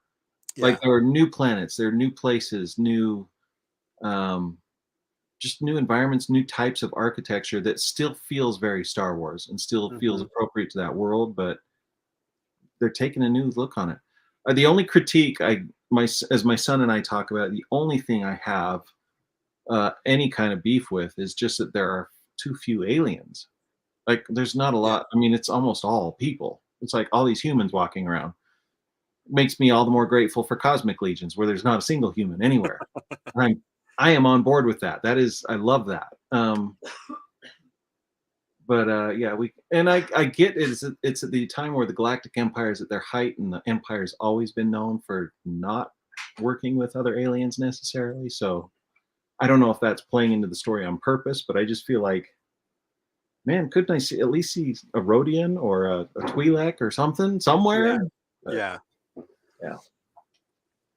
I don't know. Maybe it's a thing to make us, to pull us into the really human struggle. I mean, you could do that with aliens easily, but maybe it's an intentional choice to leave the aliens out until the story opens up wider or something. Yeah, easily could be. Yeah. The Mongol Viking people were very cool. That's all I'll say. I don't know if that's the right term for it, but the planet that the rebels are on. The Aldani people. Yeah. Yeah. Yeah. I was just like, man, the visuals there, especially for guys like me that like Viking stuff. I'm like, yes, that's really cool. Do you have Netflix? What's that? Do you have Netflix? Yes. Have you seen the sitcom version of Vikings? I think it's called The Northmen. The Norseman? Yes. I don't think I've seen the recent episode or the recent season, but I've seen, I want to say, the first 3 seasons. I think that's what I've seen too. Yeah, it's almost like The Office meets Vikings. So every time he says like a modern like catchphrase or something, and they're like, "What does that mean?" He's like, "I don't know. Everybody says it. Everybody's saying it." And they're funny little fake Viking accents. Everybody is saying the things. Yeah. Like, okay. Oh, that show. It's good stuff. Yeah, I'm with you on that one, Trevor. Andor is the most Star Wars thing since original trilogy. I am also a Mandalorian guy, so I don't mean to be splitting hairs anywhere, but I really love Mandalorian as well. And I feel like Andor and Mandalorian they're hitting a lot of those right notes for sure. Yeah. I think there's different things with Star Wars. I think Solo is probably the most fun I've had at Star Wars since the original trilogy. Solo was awesome. So underrated. Yeah. Yeah, it's got its flaws, but everything Star Wars does. But like Andor, I think just from performance, set, design, acting, everything is just like dialed up. Like it's really phoned in. Is that the word? Yeah. No, dialed in. Dialed in. That's the better word. Yeah. Yeah. Phoned in would be opposite. You don't want to phone it in. No, dialed in. No. Yes. I hope I never phone it in on any of my artwork. But I have to admit, sometimes when you're really tired and you just want to get it done and go to bed, some things get phoned in a little bit. But never on Mythic or Cosmic art. Never. I'll just take the slaps and just take longer because, yeah. We're creeping up on an hour and a half here. Do we have a couple minutes to go through a couple pictures quick? For sure. Yeah, let's do it. Okay. Look at that. Sunman. There we go. It loaded faster for you. Walter, I like it when they hit each other with the light sticks. I liked both of the drawings you had posted with this one. The other one where he's crouched, but there's something with that wings and like the sun burst in the chest, just really awesome, really captivating there. So some of the art direction that I get from Roy at Mattel, see, it's Roy Juarez, and that's who I work with. And I've said often, I am always grateful that I just really only have him to deal with at Mattel. Nothing against any of the others, but I like that it feels like when he and I are working together, the cooks in the kitchen are the right amount. I'll just put it that way. Okay. And a lot of what he knows that I love this. He knows that I'm tapped into the very beginnings of Masters of the Universe. And so he's like, yeah, we're just really trying to recreate a lot of Frazetta stuff. And if you look at this particular pose is straight up Frazetta. There's a picture of an angel that he painted, or some guy with wings that he's off flying, and it's almost this exact same pose kind of a thing. And you'll see this in many of the pieces, that there will be a direct homage to Frazetta type stuff. Very cool. Katra. That's one thing I wish I could do more of, is more female characters. I think, yeah, this one, when I was scrolling through, I didn't know exactly what I was looking for, but this one, just her expression and the colors just really, really hit me. Awesome. Um, Yeah, that like one is. I'll probably get this figure just so I can have this box. That's an expensive box. Yeah. Excuse me. No, she's Roy is also very big on a lot of the homage type stuff. So in many ways, and I'm also big on it. And Axel, who also works on the line, is king of doing all kinds of homages to the original stuff. The stuff we're just really trying to recollect the lightning that was in the bottle for the guys originally in the 80s, Okay. essentially. With this one with Katra, this is kind of a redo or a remake of some of her licensing art that was used back in the 80s with Princess of Power. Okay. There's a pose in particular. If you're a big Princess of Power fan, you know what this pose is, Okay. basically. But yeah. It's, And there this is she one of my is. absolute favorites. There she is. So that was fun. I gave myself a day and just did some fan art because I haven't done it in ages. And I was so humbled and grateful for the fan reaction that was happening when the Beastman art, the new Eternia Beastman art, was being debuted publicly. And everybody, there were a pretty significant number of people that took note of that Beast woman in the background, and they were just like, Uh-huh. "We need more of this," kind of a thing. And so I was just like, you know what? Yeah, I want to let's do a piece that will really do that justice. And so this is based off of, a lot of folks should recognize that this is based off of Raquel Welch from 10,000 BC or Hmm. 100,000 BC or just one and many zeros BC.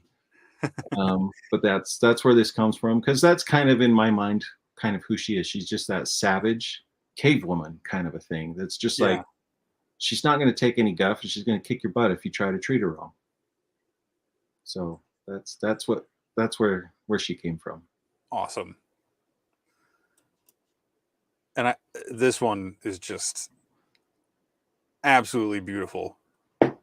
Thank you so much for pulling this one up. It's actually one of my favorite pieces that I've done of my own stuff. It's not like it's always weird as an artist to like be like, oh yeah, I have my favorite pieces that I've done, kind of a thing. And but I mean, I'm sure any artist has those, and this is one of those for me, which is interesting because anytime I posted it, she really doesn't get a huge response, um, which is fine. It's neither here nor there. In many ways, I really just painted it for me. This was done. I started painting this shortly after Carrie Fisher passed, and that one rocked my world. Frankly, Yeah. I was floored. She's Princess Leia, but she's also Carrie Fisher, and she's just an amazing woman, that had gone through a lot, that had, you know, didn't have the easiest life in the world by any means. She came back to the franchise in a beautiful way, in my opinion. And so to have her pass the way she did, that really hit me hard. And so I approached this piece at the time, and I still kind of dabble in this. I really like to study a lot of the old masters, and this is one of Albrecht Thayer's. This is taken, most of the body and the wings is just a study. It's a simple study that I did off of one of his pieces. He was very big into painting young, beautiful women in these robes with wings as angels. And I just thought, this is just my homage to her, to Carrie. So, and yeah. So thanks for bringing this one up. I really like No, this. me too. I think something that really strikes me about it is, like, it took me a moment to realize what I was looking at, because I think I had seen this before, but it just like, it definitely looks like Carrie Fisher, but just the colors and everything, just it feels very, I don't know, it's got a real emotional, visceral punch to it, because you usually, when you see tributes to people like this, they've got, it's more like the heavenly light and white wings and everything. So just like that deep red with the black wings, just really it just really makes this one stand out to me. Thank you. Yeah. Yeah, and it's not on the nose. I mean, I can see why it's probably an easy pass for a lot of people. They probably, in many ways, don't realize that I did a tribute painting to Carrie Fisher, kind of a thing, or Princess Leia Carrie Fisher, right? Yeah. Because you could look at that, and if you're just kind of scrolling through, especially if it's small on your phone, yeah, you may not notice it, and that's okay. Sometimes that's okay. Like I said, this is mostly a study, but it's I love this piece. Yeah. I have yet to do prints of that one. I Oh, I should probably do a small run of prints on maybe that one. well, I'll definitely pick one of those up if you do. Thanks. And I absolutely love this one. I'm glad you referenced something about Smurfs earlier, because I was like, oh, I pulled that picture up. Nice. Yeah, that was a doodle in a meeting at my old day job. Okay. But it was I had a little collection of like of the old Peo Smurfs. Yeah. And that was something my mom really got me into, frankly, as a kid. I think she really enjoyed them, and just it was the '80s. I had the hockey guy, I had the pirate Smurf, and I had the clown Smurf. Nice. I only had a small handful. I didn't by any means I didn't have all of them. And I remember the cartoon coming out and all that stuff, and I was like, couldn't I get a Papa Smurf or anything like that? And I never got any of the mainstream Smurfs. It was always the weird one-off stuff, but it was still really cool. And yeah, again, pointing back to my love of Norse mythology and a lot of the land spirits and stuff like that. That's how I see the Smurfs, frankly. Yeah. And I totally, before we even talked, when I saw, I was like, that has that very, I mean, I know it's still fantasy, but it has like a more grounded, like I love the proportions on the arms and the feet, and like, yeah, absolutely love this. Yeah, it's fun stuff. And then of course we were talking about this earlier. I'm still waiting for mine to ship patiently. This is Yep, not me asking for a shipping notice. It'll get here when it gets here, but same, exactly same. I'm in the same boat. I had an extra one of him ordered, so it's a legitimate order sitting in the queue somewhere, and I'm still waiting, and that's okay. yeah. It's totally okay. I know it'll get there. I ordered this, I think, again last summer before I knew who you were or any of this, and then Sean somewhere after that started showing me some of your sketches and stuff, and I was like, oh, that's really cool. So yeah, it's um absolutely amazing. Cannot wait to, and I love the goat, or I guess they're not goats anymore, right? On the hammer. Yeah, they're wildebeests. Eric Nobody, that's confirms right. that they're wildebeests. As I was drawing them, in my mind, they were kind of goats. But again, my sketch for it was really rough.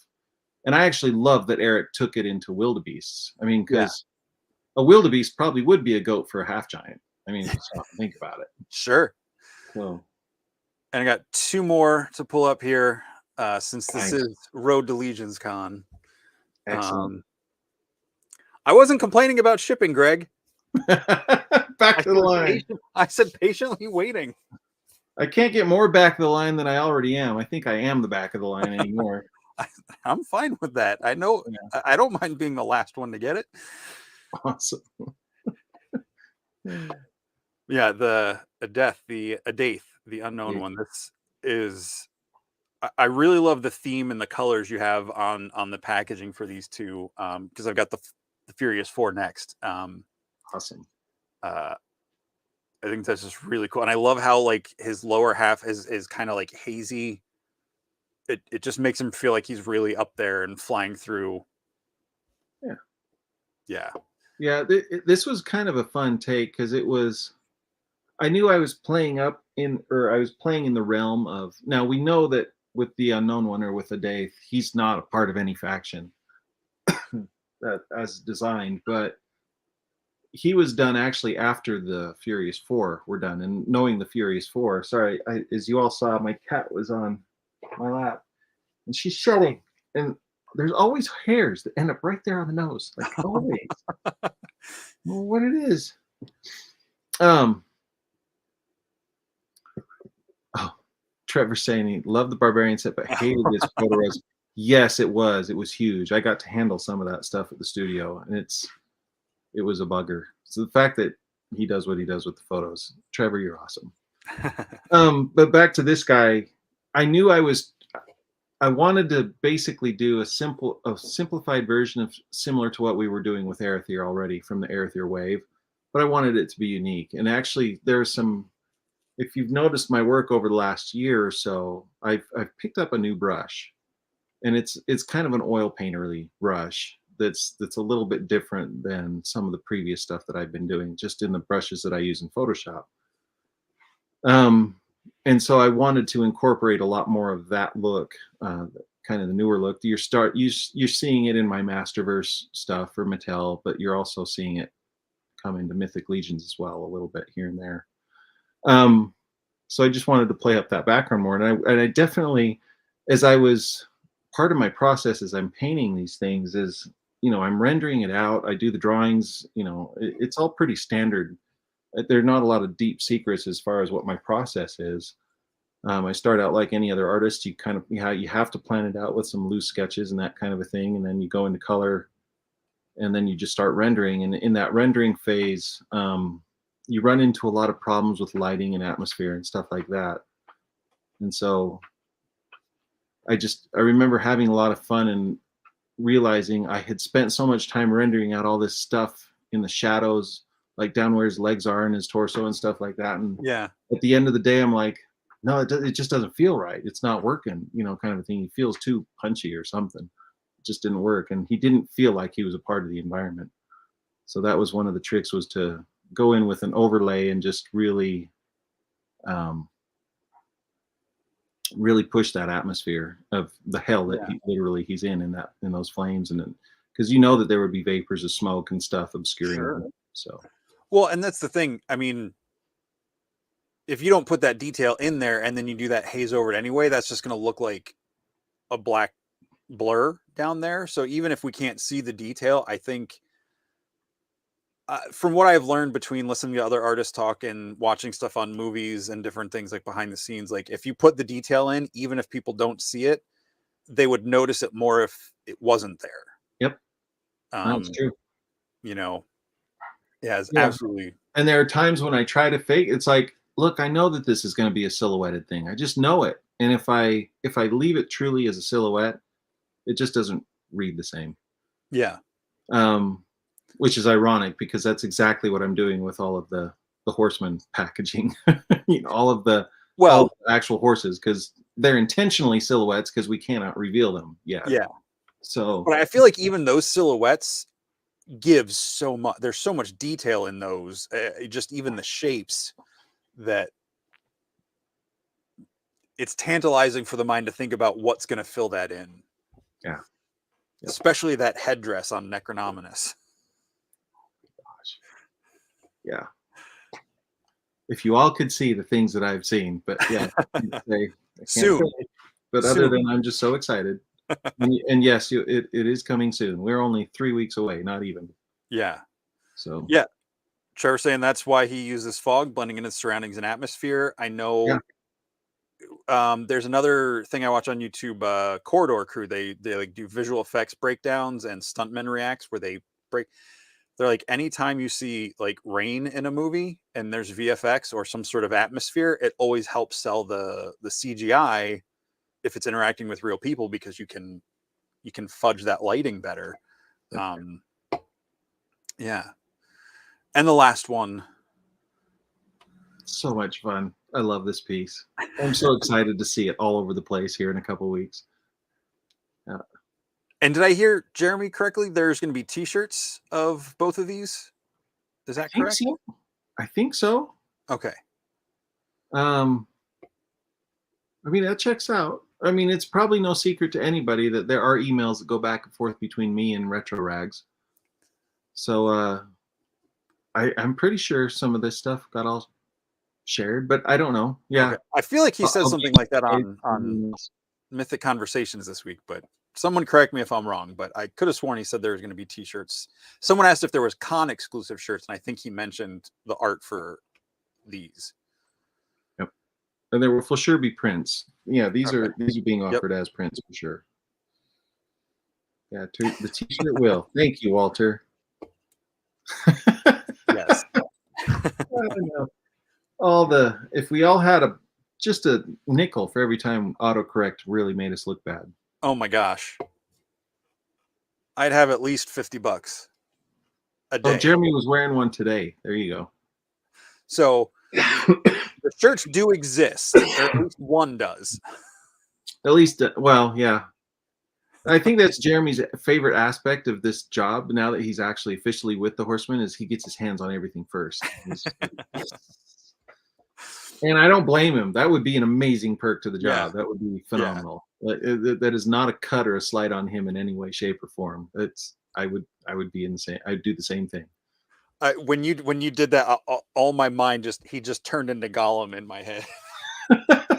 It's yes, precious. Yeah, you just. Very cool. Yep. Well, Nate, this has been a lot of fun. I'm really glad we got to have this conversation. And Likewise, thank you. let me switch this up here. There we go. Um, so thanks for suffering through your cough and Yeah, hanging out with me and everyone in the chat tonight, and anyone who's watching this down the road. Yes. thank you. It really has been a pleasure. Like I said at the beginning, this is my favorite stuff to talk about. Awesome. I mean, this is a safe place for all of this stuff. This is who we are. Yeah. And I love it. Me too. All right. Well, unless you have anything specific you want to say or plug or anything. No, I think I mean it probably feels like overkill, but man, I cannot wait to see everybody at Legions Con. I genuinely am looking so forward to that weekend. Just the whole week of events that's going to be happening there. There's the intern for a day. There's G-Con that will be happening where we see all the Necronomina stuff, and then there will be Legions Con where we all just get to be in the same room together, rub shoulders together, buy a bunch of stuff together, and just walk home with just all new toys and all new things. It's like you couldn't ask for a better time. And then again, it's just I remember last year at Legions Con, near the end of it, is we were all kind of standing around and talking and just marveling at how great it all went. I have to put the plug out to the guys, to the Four Horsemen Studios themselves. I mean, this community is what it is, in my opinion, because attitude follows leadership. That's from I remember hearing that line in Remember the Titans, kind of a thing. But I think that's a true principle of attitude follows leadership. And if our leadership is the Four Horsemen, I mean, those guys are amazing guys. They're great. They love what they do. They produce the best stuff because they care. They're being the torchbearer again. Like I said, they are the torchbearer for actively creating something new in today's world, and doing the best job at it, and making a phenomenal toy line. But there's a reason why we all love it so much, and a big part of it is because of them and who they are and the type of human beings that they are, and it trickles all down through all the rest of us. We resonate with it, and we wish to reflect that same spirit to other people. Well, It's pretty cool. You guys and ladies all definitely do that, and as Cornboy says, you guys try not to suck, and I definitely don't think there's anything sucky about anything you guys do. Yeah. And some days it really is that simple. Some days it really is just, well, if we did that, that would suck. So let's not do that. At the end of the day. And that's why I love working with them. Excellent. They really are. They truly are the best jobs in the world to do. And very cool. I feel fortunate and lucky and blessed to continue to do this. And I hope it doesn't stop anytime soon. Awesome. It shows no sign of stopping. In fact, I would say the last year of work that I've done with them has been the biggest drop of Nate Baertsch art ever, which has been awesome. Oh, wow. That's really cool. And as they keep saying, this is, just because this is the Fourth Horseman, it's not the end. I'm not saying that with any inside knowledge. I'm just repeating what they're saying. No, it is most certainly not the end. I'm imagining, I'm not asking you to confirm anything. I'm just imagining we're going to get the four great beasts in their own waves at some point, to counteract the dark four coming in. So I am privy to quite a few things.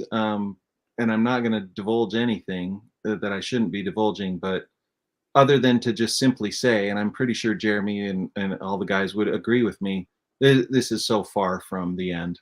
Like in many ways, it almost feels like another beginning coming right around the corner. Awesome. Specifically for Mythic Legions. I mean, it's certainly not going away. There's no way it's going away. Awesome. Very cool. Yeah, I can't wait for intern and GCon and that whole weekend and just getting to go with my buddy Sean. Last year coming into Legions Con, not really knowing what it was all about. And now this year I'm going with the table. It's like, what is happening? Awesome. So that is so great. I'm very excited. And again, really enjoyed this. And if you want to hang on a second, I'll wrap up and then I'll come back to you when I hit end and You bet. All right. Thanks. Hang on just a sec. We'll see everybody. Thanks for coming on and saying hi. Thank you, Nate. Everybody, thank you so much for joining in the comments tonight, or if you're watching this on replay. I really appreciate it. Had really great chat with Nate tonight, and like every conversation and episode of Shooting the Shelf here, it just gets me more and more excited about just toys in general, especially when I get to talk about Mythic Legions and all of that. So thank you all for coming by. I'll do my quick plug here. I don't usually do this that often, but if you want to hit that like and subscribe, I'd appreciate it. I also started a Patreon last month for some inside stuff on things I'm working on, not just with Mythic Legions, but if you want to check that out, it's on my Instagram page in the link. Yeah, but thank you all for coming out tonight. I will see you in the Cabal or whatever on the internet. And for those of you that can make it, I'll see you at Legions Con in a couple weeks. Thanks for joining me. And as always, what's on your shelf?